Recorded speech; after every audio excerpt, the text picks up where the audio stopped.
Good morning, fifth class.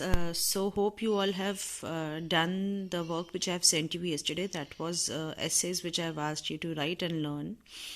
So, today we are going to start with a new topic in English grammar, and that is reading comprehension. Now, what is reading comprehension?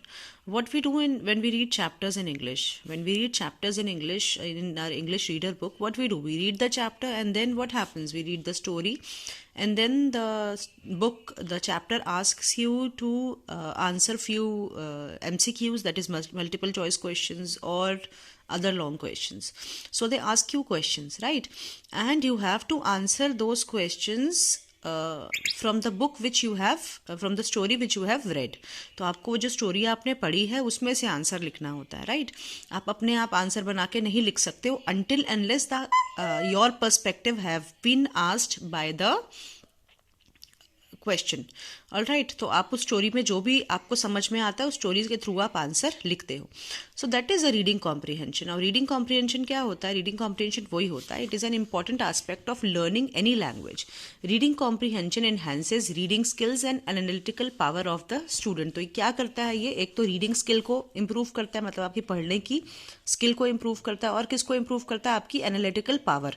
कैसे? आप एक read करते हो passage, फिर आपसे questions पूछे जाते हैं, आप उन क्वेश्चंस का अपने तरीके से आंसर करते हो. ठीक है.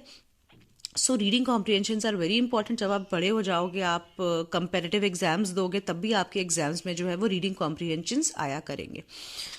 The students are supposed to read the passage very carefully and answer the questions that are given at the end. आपको पैसेज को अच्छे से रीड करना होता है, फिर आपको उसके आंसर्स को लिखना होता है. However, certain points are to be kept in mind while answering the questions. Now, few things which you have to keep in mind while answering the question is the correct answer should be based on the information given in the passage. जो passage आपने पढ़ा है, जो information आपको passage में दी हुई है, उसी इन्फॉर्मेशन के बेसिस पे आपको आंसर लिखना है. ऐसा नहीं है कि पैसेज में कुछ और लिखा हुआ है और आप कुछ और ही आंसर लिख रहे हो. तो आपको जो अपना आंसर बनाना है वो कैसे बनाना है? जो इन्फॉर्मेशन आपको पैसेज में दी हुई है उसी के बेसिस पे आपको अपना आंसर बनाना है. Nothing extra should be added from our own knowledge. अपने मन से कुछ भी ऐड नहीं करना है. जो कॉम्प्रीहेंशन से आपको समझ में आ रहा है वो आपको उसका आंसर वैसे देना है. Now there is some one comprehension which you have to do. Now, it was a dry summer. The animals in the forest were finding it difficult to get food. A bear, a wolf, and a jackal thought it would be better to join hands with the lion and do the hunting. They approached the lion and he too agreed. The four of them went off hunting. So क्या हुआ? It was a dry summer. एक बहुत ही सूखी गर्मी पड़ रही थी, मतलब पानी नहीं था, और एनिमल्स को फॉरेस्ट में फूड ढूंढना बहुत मुश्किल हो रहा था. तो क्या हुआ? वहां पे बेयर, वॉल्फ और जैकल ने सोचा कि अकेला अकेले ढूंढने से अच्छा है हम सब लाइन के साथ मिलके जो है वो हंटिंग करते हैं, शिकार करते हैं. They approach the lion and he agreed to. और उसने भी अग्री कर दिया. The four of them went off hunting. चारों जो है वो हंटिंग के लिए चले गए. The hunting party came across a buffalo. The fox and the wolf chase the buffalo. So hunting party को क्या मिली? एक बफेलो मिली. फॉक्स और वॉल्फ ने मिलकर किसका शिकार किया? बफेलो का किया. The bare intercepted the buffalo. The lion killed him. और बेयर ने जो है वो उसको इंटरसेप्ट करा, उसे भिड़ा, और जो है लाइन ने उसको मार दिया.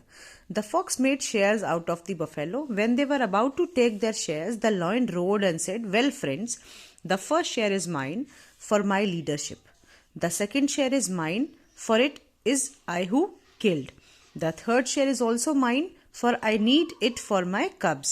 Anyone who needs a share can take the fourth, but before he will have to win me.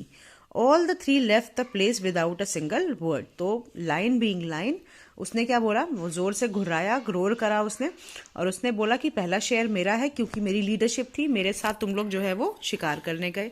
Second share जो है वो भी मेरा है क्योंकि मैंने जो है वो उसको मारा है. तीसरा शेयर भी मेरा है क्योंकि मुझे मेरे बच्चों के लिए चाहिए, कब्स, उसके बच्चे. एंड देन, और किसी और को अगर चौथा शेयर चाहिए तो उसको पहले मेरे से लड़ना पड़ेगा और जीतना पड़ेगा, और फिर उसको वो शेयर मिलेगा. So what happened? सब फूल बन गए, सब बेवकूफ बन गए, और सबको शेर से डर के वापस अपने घर जाना पड़ा. तो उनमें से किसी को भी कुछ नहीं मिला. Now you have to answer these questions on the base of the passage which you have read. Now this is your task, you have to do it on your own. Alright, and then I'll be sending you the answers later on.